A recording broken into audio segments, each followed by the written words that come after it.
season and beyond. Willie and Darrell will break it down for you a little bit later in the show.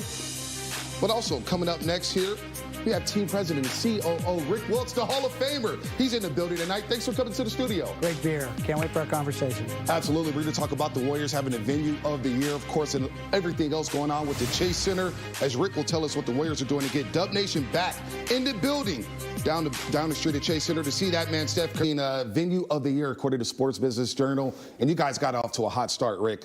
Concerts, comedy shows, and of course, the Golden State Warriors playing basketball there.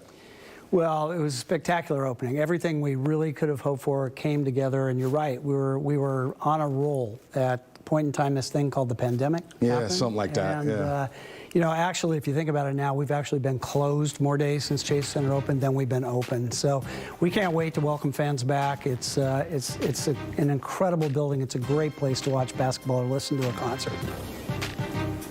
Rick, Chris Mullen, congratulations on all your accomplishments. The Chase Center, to me, is a miracle that you got that done. You and Joe Lacob, thank you so much for doing that. NBA Hall of Fame, so many great accomplishments. With Governor Gavin Newsom lifting the stay-at-home order, will this have an impact? And do you have an update for our fans, maybe time-wise, and if they will be able to enter the beautiful Chase Center at some point? Well, Chris, I think you know we've been engaged in some pretty serious conversations with the city, county, and the state. We've presented a plan that we actually think is a pathway back for fans to come to Chase Center safely. We propose to test every person in the building. We think testing is a huge key, and we think we could play even with a full building at some point. We understand what's going on in the country right now. We understand the time that we're in at the moment. This isn't the moment, but we're back engaged in those conversations again. We're still really hopeful that by the end of the season, we're going to be able to welcome fans back.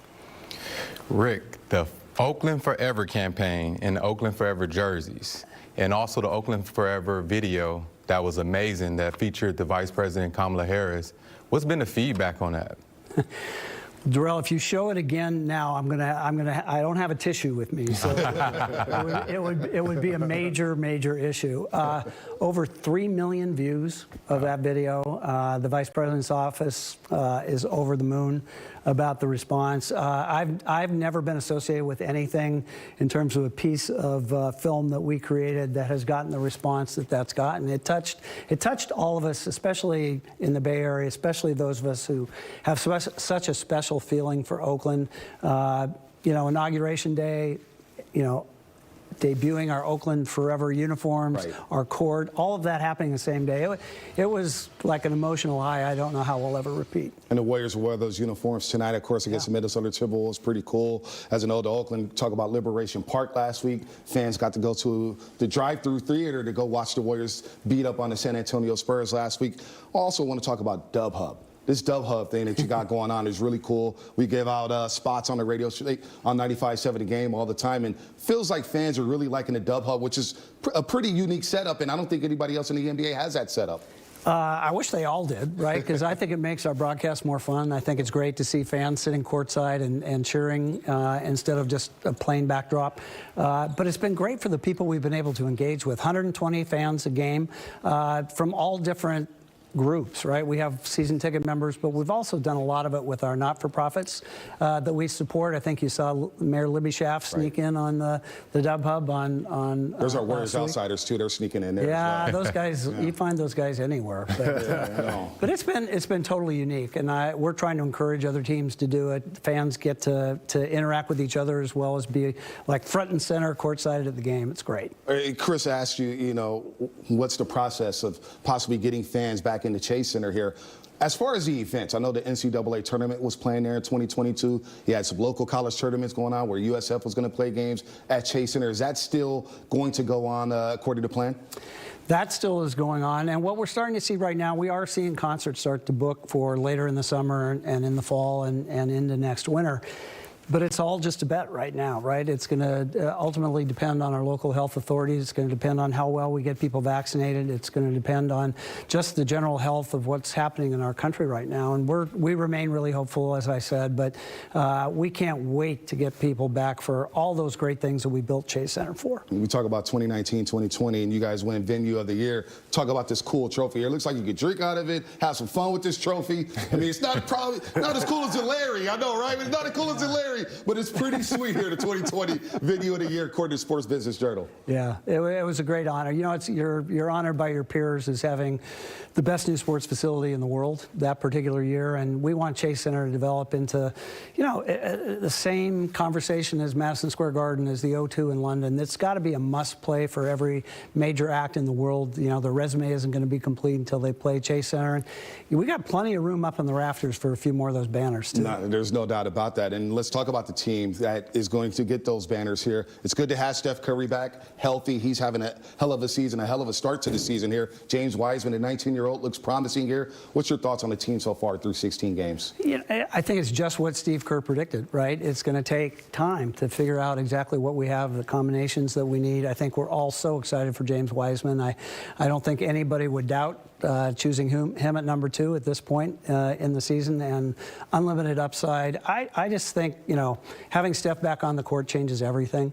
I was kidding you guys before. I'm not sure what has led to the 100% increase in television ratings this year. Definitely not me. It's definitely not me. It's the Hall of Famer and the NBA champ over there. I think you were claiming credit, but I put more of it back on Curry. So just, you know, it's young, it's different, it's exciting. Guys are coming to play. You never quite know what's going to happen on any night. Right, no doubt. They had some big wins so far in the season, coming back against the LA Lakers, 22-point deficit against the Clippers. So it has been a fun year. And also, we're not going to see your old employee here, D'Angelo Russell. He was traded last year, but I think the fans are happy with Andrew Wiggins at the start to his season. Talk about Andrew Wiggins. No, I'm thrilled with the way he's played so far. I think he, you know, when I was at Phoenix, we had a player by the name of Sean Marion. He reminds me a lot of Sean just because he was never the guy that everything was built around, but in the big moments, he was always there, a good scorer, a good defender.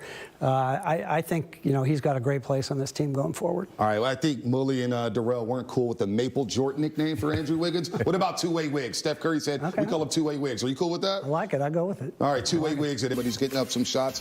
Played in 33 games with the Warriors last season. Averaged 23.6 points a game, 6 assists, and 3.5 rebounds. Well, let's discuss that trade. Let's look back at that. Andrew Wiggins, of course, comes over for D'Angelo Russell. The Warriors, in exchange, get a protected 2021 first-round pick and a 2021 second-round pick. The T-Wolves also receive Jacob Evans and Amari Spellman. And, of course, if the Wolves finish in the top 3 in this upcoming draft, the Warriors will get their 2022 first-round pick. So, as we discuss this trade here, because Andrew Wiggins, I think a lot of people are not mad at him with what he's been doing this year, averaging 17 points, 5 rebounds, 2.5 assists, and the field goal percentage is up. Mully, it feels like the Warriors did get the better of this trade. I think for sure, no question. I remember when that whole trade talk was going on, and once Wiggins was in the deal, I thought they would do it right away. There was a little delay there, and in return, surprisingly, and fortunately for the Warriors, they got the pick. Right. I thought Minnesota was holding out to get a pick. Right. So that can really prove to be, you know, just dominate the deal. But what it's really done is just a much better fit for Andrew Wiggins in the roster lineup. It's only going to get better as we move forward when Klay Thompson is added back to the lineup. So I think it's a great fit for Andrew Wiggins. It's a great fit for the Warriors. And with the Minnesota Timberwolves, D'Angelo Russell is a very good player. He's a big-time scorer. For sure. And they were able to draft, because they already had Karl Anthony Towns, as opposed to, you know, maybe Wiseman. They went with Anthony Edwards as the #1 pick, who fits their roster. So I think both teams accomplished what they needed to. But the fact that the Warriors have stars on their team and championship players, adding Andrew Wiggins and having the right fit, and then having those draft picks, as you said, I think long-term you're going to say the Warriors dominated that deal. Yeah, 100%. I think they both won, if you look at it, but I think what the Warriors added was more length, more size, and, you know, a guy that we know that's consistent with averaging 19, 20 points a game. So, and now we're getting surprised every single night just seeing how durable he is, how consistent he is, and he can play both ways. So I think the Warriors 100% won this trade, but just like Mully said, two great players. Right. But I think adding that size, and then once Clay get back, he's going to fit in perfect with those guys. Darrell, first time these teams have matched up since the trade. Do you think there's any added motivation for Andrew Wiggins, who, of course, was a top pick with Cleveland, got traded right away from the Cleveland Cavaliers in Minnesota? This is his former team. Do you think Wiggins would be extra amped up tonight against his former team? Oh, yes. People love playing against their old teams. You know, you go look at the bench, you see a lot of familiar faces. You know, you got history with that team. And when you see them on the court, you want to win. And you try to do your best to put your team in position to win. You got a little extra energy. So I definitely think he's going to come out tonight looking to win and looking to hit some big shots tonight. Double motivation. Playing against your ex-team and coming off a horrible road loss. Two tough losses. Right. So, Andrew Wiggins, we're not lacking for motivation here this evening. And it should be a really good night to get back on track without D'Angelo Russell, no Karl Anthony Towns. No doubt. A team that struggles to score, trying to find themselves. I looked for a wire-to-wire. Just like they dominated, just like they dominated that trade. Right. Dominate these T-Wolves. Look at Mully already calling it, baby. Let's check out our second storyline of the day here. And the T-Wolves, you guys talked about the T-Wolves struggling to score. Their over-under tonight is set at 108.5. 108.5. It's heavy juice on the over because the Warriors are giving up about 115 per game. Will the Wolves break out of their shell tonight and score the basketball, or the Warriors going to? We know about the starting lineup now with the tweak from Wiseman to Looney here. Will the Warriors lock that down? What you taking, Mully? Over or under here? Underdog, big time under. They only average 107, and they're missing 2 stars. All right. Under. 100 maybe. 100, maybe. Wow. Maybe. I'm with the legend, man. I'm going with the under. Just like he said, they got 2 of their best players that's out tonight. They're struggling. It's a young team. And I think the Warriors come out tonight with a sense of urgency to bounce back from that last game in Utah. So I got the under on this You one. know what it is? Yeah. That's the right move. The right move right man. there. You know what it is? All right. I'm rolling with the Hall of Famer and the NBA chat here. Let's check out our forward projected starting lineups for the T-Wolves. Again, no Karl Anthony Towns, no D'Angelo Russell, and Anthony Edwards, their number 1 overall draft pick. Of course, we'll discuss him a little bit later in the show. He comes off the bench here, so we'll see Rubio, who, of course, is in the same draft class with Steph Curry. Let's hear from Flip Jr. Ryan Saunders here on he's going to discuss Andrew Wiggins, his former player. Let's hear from the coach. Yeah, and I think they've done a nice job. What they've been able to do with him, and the guys that they have surrounding him. It allows Andrew to play a role and expend maybe more energy on the defensive end. They have him picking up full court more. Offensively, I think he's able to get action more in the flow of the offense. when teams are so keyed in on a guy like Steph. He's able to play off Steph a little bit right there. And then, hey, sometimes, change of scenery is good for anybody. And, I've said it, before, and I said it a number of times today, but I'm happy Andrew's in a good situation. I'm happy that, his growing family's in a good situation. So, I wish him all the success. It sounds just like his pops, huh? I mean, look at a little flip right there. All right, Minnesota, one of the worst teams in the NBA. Of course, Detroit, where to see them on Saturday? They're fighting Delon Wrights, the Pistons. Come on, baby. Rough times out there in Motown. But Delon, the Wizards struggling. Of course, they had a lot of games postponed, but they got blown out by San Antonio the other night. Really surprised to see New Orleans up there. But Minnesota at 4-11, one of the worst teams in the league. Mully, you talked about them not being able to score the basketball out without Karl Anthony Towns and D'Angelo Russell tonight. So the draft lottery, we talk about that pick here that the Golden State Warriors can get possibly next season, but it is top 3 protected in a loaded NBA draft class here. If they don't get the pick, the Warriors, that is, they'll get Minnesota's 2022 pick in the first round here. But Minnesota, man, they may fall out of the top 3 because the lottery is different these days, Willie. Well, Ryan Saunders has a tough job. And his dad, Flip, was one of the greatest coaches, one of the most respected guys in the league, great guy. And he's got to be thinking, yeah, I'm glad Andrew Wiggins is doing well with the Warriors. But in actuality, he needed D'Angelo Russell to come and keep Andrew Wiggins. Right. Yeah. They've got a lot of growing to do. They're a young team. That pick, how it falls, even if they're top 3, there's still a 59.8% with the lottery that they don't get it. So either way, the Warriors are in great shape. They're going to have their own pick, And as you said, back-to-back drafts are going to be really deep and really strong. Yeah, it's always a reason if a team has the #1 pick, you know what I mean? So it's tough for those guys, a lot of young guys that are dependent on every single night. And, unfortunately, we got Russell Wilder and Karl Anthony Towns.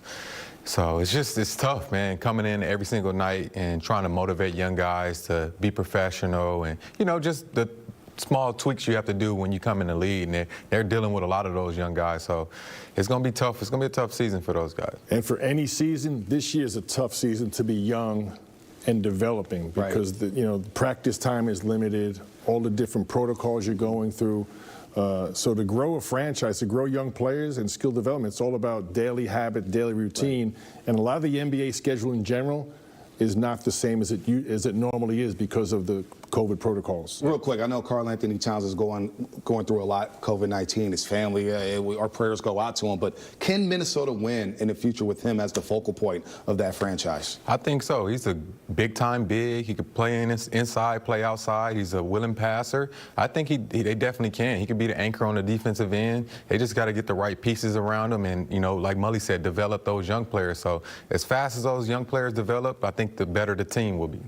Yeah, I'm a Karl Anthony Towns fan. I'm a believer, and prayers go out to him and his family. No doubt. But yeah, they have everything in place. Right. Karl Anthony Towns, D'Angelo Russell, Anthony Edwards. Okogie's a big-time defensive stopper. True. Yeah. They just need time together. No doubt. And they're not really getting that with the inconsistent schedule. Kind of crazy to think about D'Angelo Russell, only 24 years old, already playing on his 4th NBA team. A top pick, of course, with the LA Lakers, #2 overall. And this man, a #1 overall pick, selected ahead of James Wiseman. Anthony Edwards, we'll get to see him for the first time tonight. We'll discuss his game on the other side right here on Warriors Pregame Live, presented by, of course, Bridge Tuesday gets the Celtics. But now it's time for a little killing time with Klay Thompson, and he's got plenty of time on his hands. He's out there canoeing. Look at Klay out there on the water.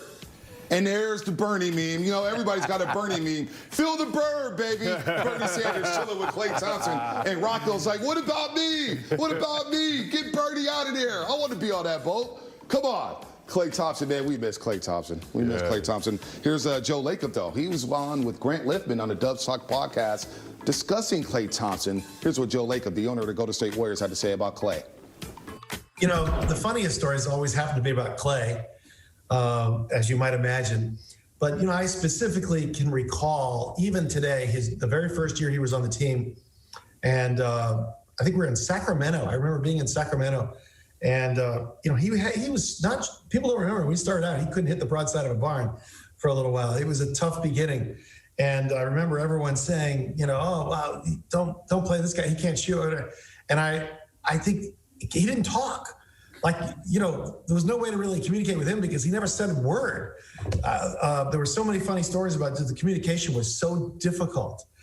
And to watch him evolve over the years and see not only how consistently great he's been in shooting the ball and obviously playing defense as well, but just communicate, his ability to communicate is so great compared to what it used to be. So there's so many great stories. It's hard to remember anyone in particular now, but with Klay that really ring true.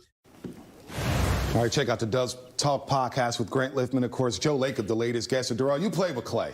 Was he quiet? Was he bricking? Was there Klay-ups? Tell us about Klay Thompson in his early days with the Golden State Warriors. Klay was definitely quiet. Klay was one of those guys that walked in the locker room and didn't say anything to nobody. And the vets used to always be like, hey, what's up, Klay? He was like, oh, hey, guys. So he was always a quiet guy. But in practice, the playing time wasn't really there in the beginning. But in practice, competition with me, him, and Brandon Rush used to kill us in the 1-minute shooting drill. I think we used to get around 15, and that was pretty good. Klay would be hitting like 21, 22 every single time. So he was a dead-eye shooter when he came in day one. Laid-back guy, Southern California. He lets his game do his talking. Yeah. No doubt about it. No doubt. Ask the rest of the league. You ever beat him in a shooting competition? Did you get one, Darrell? Man, Come I on. probably won out of the 100 practices we Got had. bragging rights there. Hey, I beat Klay in the shooting competition. D. Right. Let's bring in our Warriors reporter, Karen Burke, here on the Warriors Pregame Live. And for our little segment, Ask Kareth. We're going to ask Kareth anything here. And Kareth, good evening. Warriors are back at Chase Center taking on the Timberwolves. And I got a question for you. When a two-way player adjusts for a game, and he doesn't play. This is from Alex on Twitter at @bballtweet3. When a two-way player dresses for a game but doesn't play, does a game still count towards their 50-game limit? I think it happened with JTA a few games ago. Yes, that's a good observation because, yes, if a player dresses, even if he doesn't play, that does count against his maximum 50-day limit for those two-way players. Also, real quick, there was a little bit of G League two-way news from Steve Kerr pregame. He said Nico Mannion, Alan Smailagic, and Jordan Poole are going to play in that G League bubble. They're going to head to Orlando. He said they're departing on Sunday, and they'll get 12 to 15 games together so they can make sure they get a good run in. All right, Karen, for our second question here with Ask Kerr. I love these questions, by the way, from the fan base. Which Warrior do you think will have a career in the NBA as a coach or GM after retirement?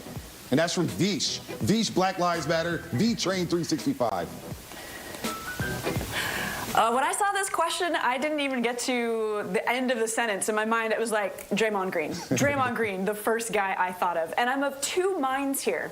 Draymond Green is perfectly capable of being a head coach. Anyone would want him. I wonder if that's the life Draymond would want, the head coach, that is, because there's so much stuff around the job, off the court. You're the face of a franchise. You have a lot of duties that take your time. You have to deal with the media. That can be very repetitive. So I wonder if Draymond would want the Mike Brown route, knowing full well he can be a successful head coach, but likes to keep his head down, likes to get the work done without all the public-facing stuff. The other side of me thinks Draymond would say, thank you for thinking I could be a head coach. I want to aim even higher. I actually wonder if Draymond would have his sights on the front office because he's very cognizant of who has power, who makes decisions. I think he recognizes that there are not a lot of black men as leaders in a front office. I wonder if Draymond would want to change that from the inside. Well, Mully, it may be better to have Draymond Green upstairs because as a coach, I can't help but think about the fines he may incur. Technicals, he broke a clipboard here on the set. Draymond would be breaking clipboards every other game. Yeah, like Kara said, I think all those opportunities will be available to Draymond for good reason. His experience, his incredible IQ, what path he decides on, we'll have to wait for that. We want him to play good basketball for now. But as you say, Bonte and Darrell, I'm thinking as a coach, I'm thinking more back to the 80s, like Tom Izzo, Bobby Knight type personality. Not Steve Kerr, maybe in the NBA, more like a Greg Popovich. Okay. Can you do that in today's game? I don't know, huh, Darrell? I don't know if that's going to fly. Listen, these kids are getting younger and younger, so it's going to be tough. Thank you so much. We'll talk to you after the game here as we take a look at our projected forward starting lineups. And, of course, there's a big change. We figured there may be a tweak after the game against Utah. Of course, 4 of their last 5 first quarters, it hasn't gone well for the Golden State Warriors as they've been outscored by 9 to the Utah Jazz, by 9 to the Knicks, by 13 against the Lakers. You see Kevon Looney there, starting for James Wiseman. Here's what Steve Kerr had to say about the latest change in the starting lineup. The last 2 games have been really disappointing defensively, particularly right out of the gate. First quarter, we gave up 41 to the Knicks, I think, and 38 to Utah. And so I'm going to go with my veteran center, my veteran group together. That group happens to be our best defensive 5 on the season, that combination. And so the hope is we can get off to a better start, just flip-flopping James and Loon. Start Loon, bring James off the bench. And as I said, continue to try to pound home the identity to this group that we have to be a defensive-minded team if we're going to be any good. All right, Steve Kerr elected for defense over offense as we're giving credit courtesy of our good friends at Provident Credit Union. And James Wiseman going to the bench here, Darrell. How will the young fella react? As Steve Kerr said, he's going to probably play mid-first quarter. The thing about it is he has some guys that he can trust, some leaders that he can trust, and I think this is going to help him as well. He's going to be able to see the game. He's going to know what to do when he gets out there. And, I think he'll have an advantage over, the second the backup big men on the other team. So just running the floor hard and, keeping other guys off balance. So I don't look at this as a demotion. I look at this as, Coach Kerr trying to find different units and different rotations that may work to get some wins. Yeah, it makes total sense. Steve's going for the consistent defense, the best defensive lineup, and experience. Right. And also, I think offensively, I think they flow pretty good with Kevon Looney. When Draymond's handling the ball, he's a big-time screener, right? So you see the split action. Maybe Draymond catches and Looney gets Steph open, things like that. Just familiarity with each other. James Wiseman, he's going to be fine. He's played well to this point. He's been doing some great things. And if he needs any guidance, go check out Damian Lee. Check out his tweet that we saw earlier and his attitude. That's all you need to do. Go talk to Damian Lee. And we're going to break down Wiseman's game on the other side. Of course, the young man is averaging 11.